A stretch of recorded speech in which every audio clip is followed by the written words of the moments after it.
It was on the afternoon of the day of Christmas Eve, and I was in Mrs. Prothero's garden waiting for Cats with her son Jim. It was snowing. It was always snowing at Christmas. December, in my memory, as white as Lapland, although there were no reindeers. But there were cats. Patient, cold, and callous, our hands wrapped in socks, we waited to snowball the cats.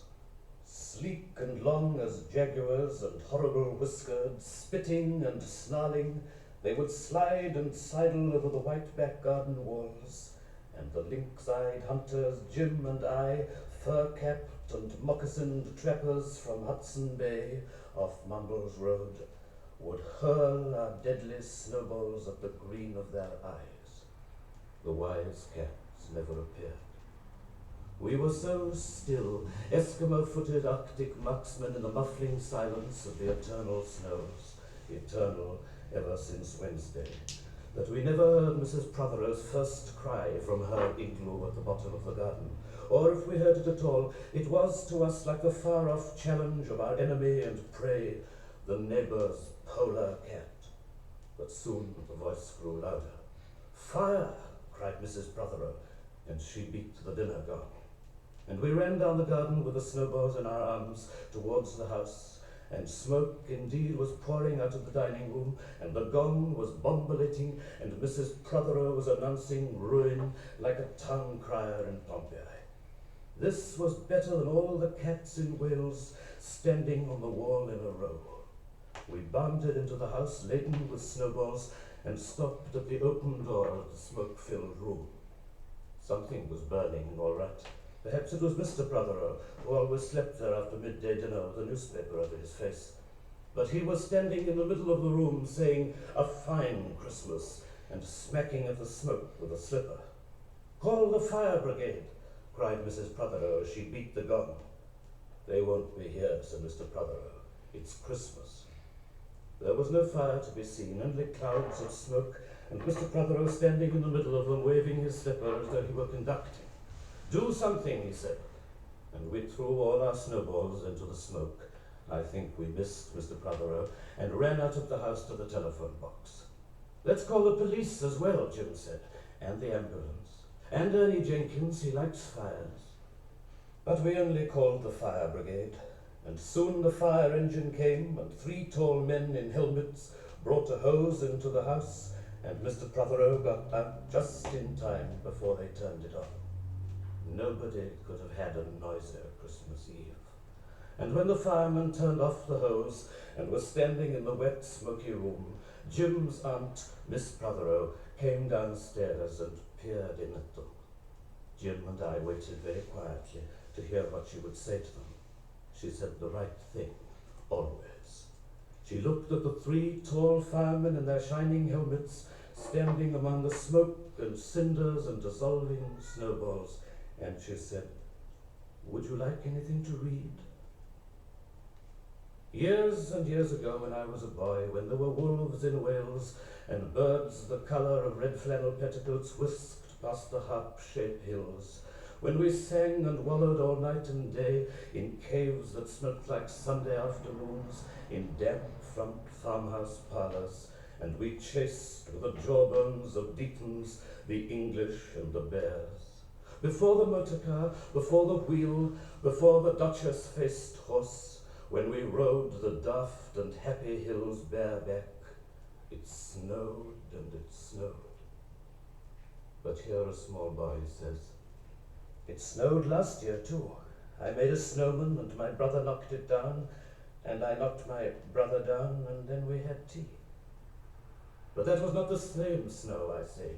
Our snow was not only shaken from whitewashed buckets down the sky, it came shoaling out of the ground and swam and drifted out of the arms and hands and bodies of the trees. Snow grew overnight on the roofs of the houses like a pure and grandfather moss, minutely ivied the walls and settled on the postman opening the gate like a dumb, numb thunderstorm of white, torn Christmas cards.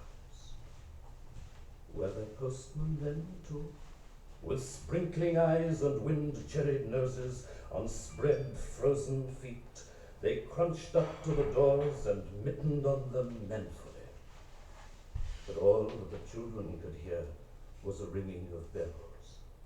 You mean that the postman went rat-a-tat-tat and the doors rang? I mean that the bells that the children could hear were inside them.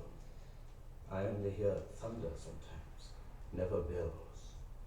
There were church bells, too. Inside them?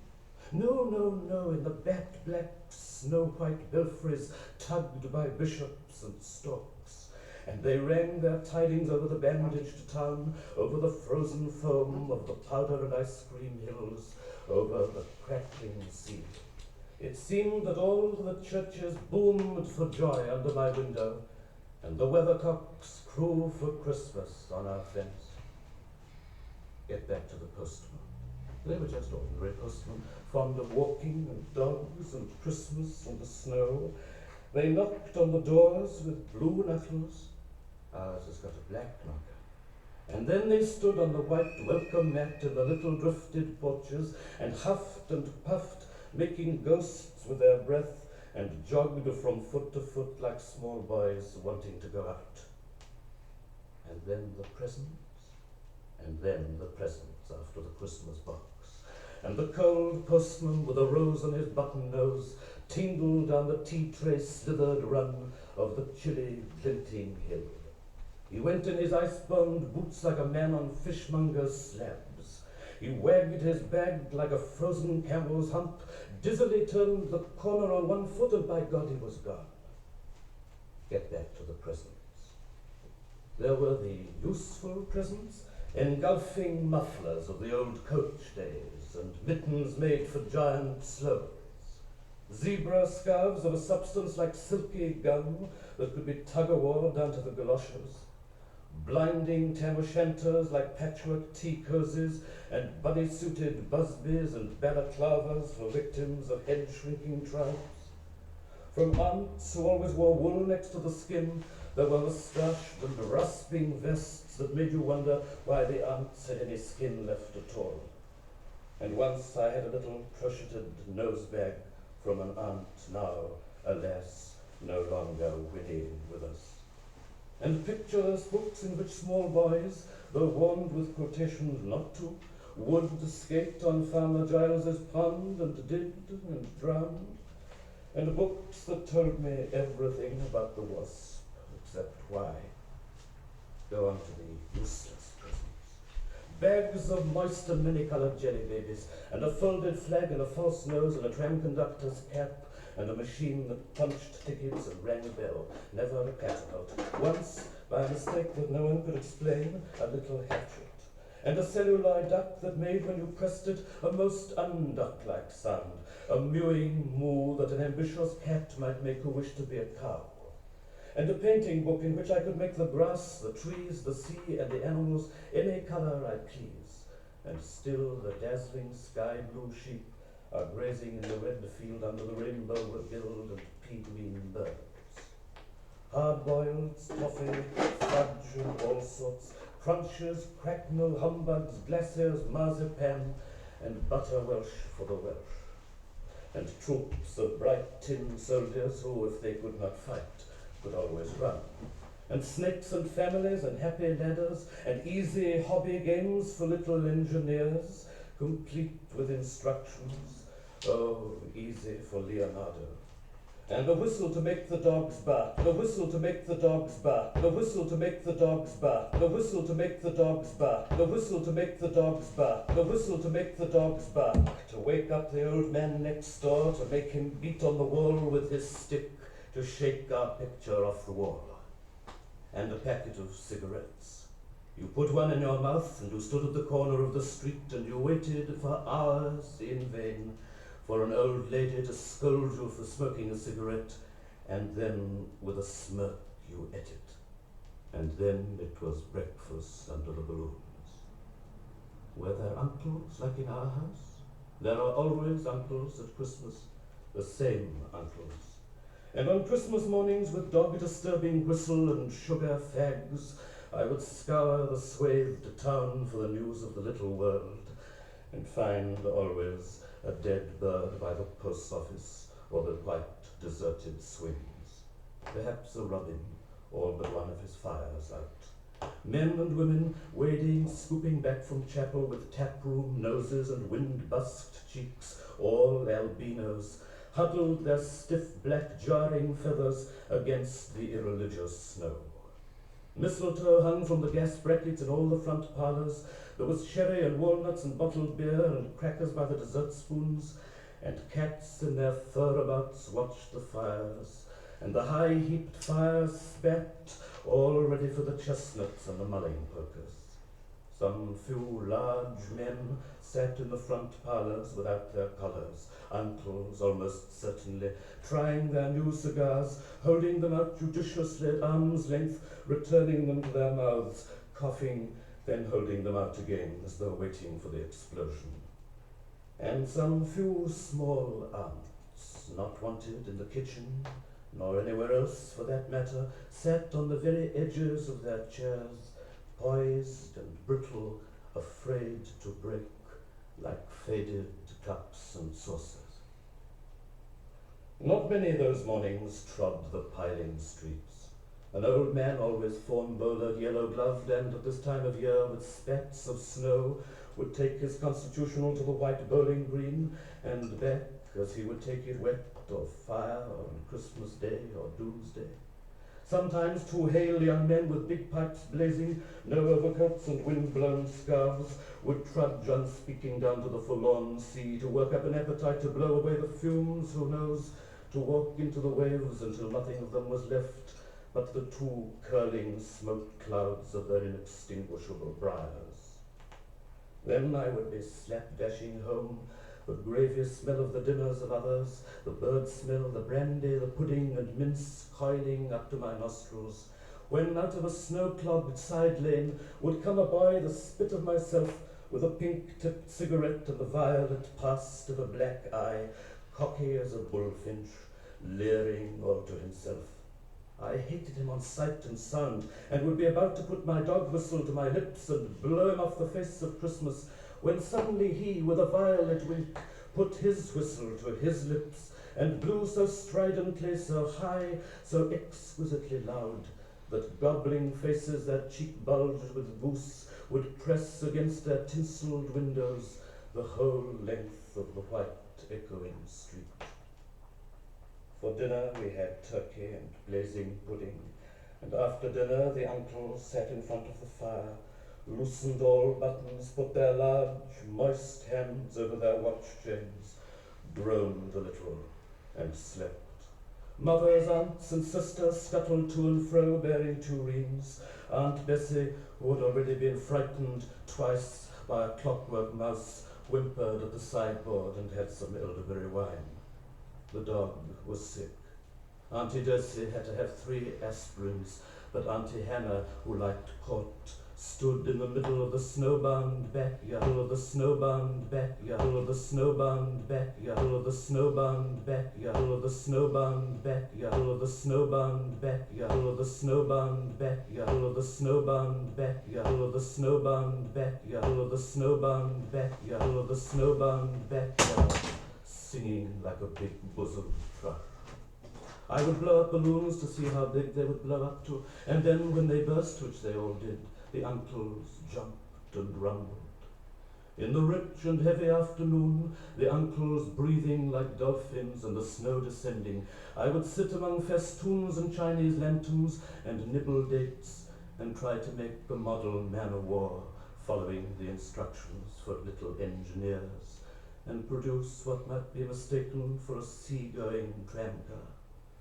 Or I would go out, my bright new boots squeaking into the white world onto the seaward hill to call on Jim and Dan and Jack, and to pad through the still streets, leaving huge, deep footprints on the hidden pavements. I bet people will think they've been hippos. What would you do if we saw a hippo coming down our street? I'd go like this, bang! I'd throw him over the railings and roll him down the hill, and then I'd tickle him under the ear and he'd wag his tail. What would you do if you saw 2 hippos? Iron flanked and bellowing he-hippos clanked and battered through the scudding snow towards us as we passed Mr. Daniel's house. Let's post Mr. Daniel a snowball through his letterbox. Let's write things in the snow. Let's write, Mr. Daniel looks like a spaniel all over his lawn. For we walked on the white shore. Can the fishes see it snowing? The silent one-clouded heavens drifted onto the sea. Now we were snow-blind travellers lost on the north hills, and vast dew-lapped dogs with flasks round their necks ambled and shambled up to us, baying Excelsior. We returned home through the poor streets, wherein their few children fumbled with bare red fingers in the wheel-rutted snow, and cat-called after us, their voices fading away as we trudged uphill into the cries of the dock birds and the hooting of ships out in the whirling bay. And then at tea, the recovered uncles would be jolly, and the ice cake loomed in the centre of the table like a marble grave. Auntie Hannah laced her tea with rum, because it was only once a year. Bring out the tall tales now that we told by the fire as the gaslight bubbled like a diver. Ghosts wooed like owls in the long nights when I dared not look over my shoulder. Animals lurked in the cubbyhole under the stairs where the gas meter ticked. And I remember that we went singing carols once, when there wasn't the shaving of a moon to light the flying streets. At the end of a long road was a drive that led to a large house, and we stumbled up the darkness of the drive that night, each one of us afraid, each one holding a stone in his hand in case, and all of us too brave to say a word. The wind through the trees made noises as of old and unpleasant, and maybe web-footed men wheezing in caves. We reached the black bulk of the house. What shall we give them? Hark the herald? No, Jack said. Good King Wenceslas, I'll count 3. 1, 2, 3, and we began to sing, our voices high and seemingly distant in the snow-felted darkness round the house that was occupied by nobody we knew. We stood close together near the dark door. Good King Wenceslas last looked out on the feast of steel. And then a small, dry voice, like the voice of someone who has not spoken for a long time, joined our singing. A small, dry, eggshell voice from the other side of the door. A small, dry voice through the keyhole. And when we stopped running, we were outside our house. The front room was lovely.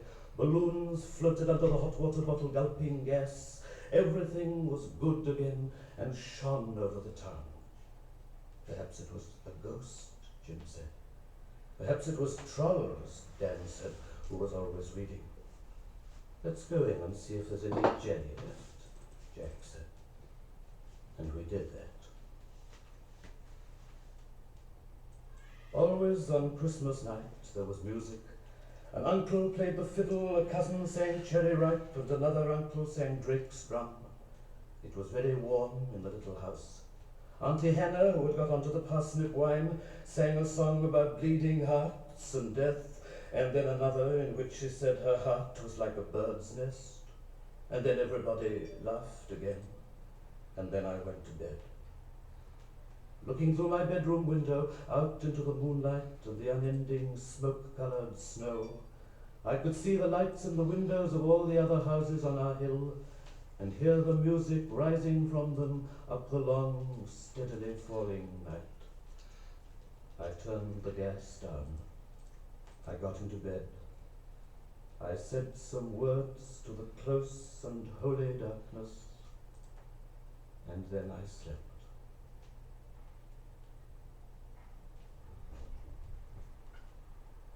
Now as I was young and easy under the apple boughs about the lilting house, and happy as the grass was green, the night above the dingle starry, time let me hail and climb, golden in the heydays of his eyes.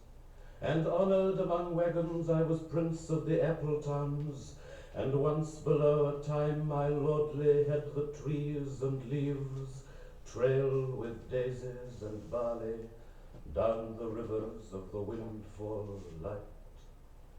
And as I was green and carefree, famous among the barns about the happy yard, and singing as the farm was home, in the sun that is young once only. Time let me play and be golden in the mercy of his means, and green and golden I was huntsman and herdsman. The calves sang to my horn, the foxes on the hills barked clear and cold, and the Sabbath rang slowly in the pebbles of the holy streams. All the sun long it was running, it was lovely, the hay fields high as the house, the tunes from the chimneys. It was air and plain, lovely and watery, and fire green as grass. And nightly under the simple stars, as I rode to sleep, the owls were bearing the farm away. All the moon long I heard, blessed among stables, the night jars flying with the ricks, and the horses flashing into the dark. And then to awake, and the farm like a wanderer white with the dew come back, the cock on his shoulder. It was all shining, it was Adam and maiden, the sky gathered again, and the sun grew round that very day. So it must have been after the birth of the simple light in the first spinning place, the spellbound horses walking warm out of the whinnying green stable onto the fields of praise. And honoured among foxes and pheasants by the gay house, under the new-made clouds, and happy as the heart was long, in the sun borne over and over, I ran my heedless ways. My wishes raced through the house-high hay, and nothing I cared at my sky-blue trades that time allows in all his tuneful turning, so few and such morning songs before the children green and golden follow him out of grace. Nothing I cared in the lamb-white days that time would take me up to the swallow-thronged loft by the shadow of my hand in the moon that is always rising, nor that riding to sleep I should hear him fly with the high fields and wake to the farm forever fled from the childless land. Oh, as I was young and easy in the mercy of his means, time held me green and dying, though I sang in my chains like the sea.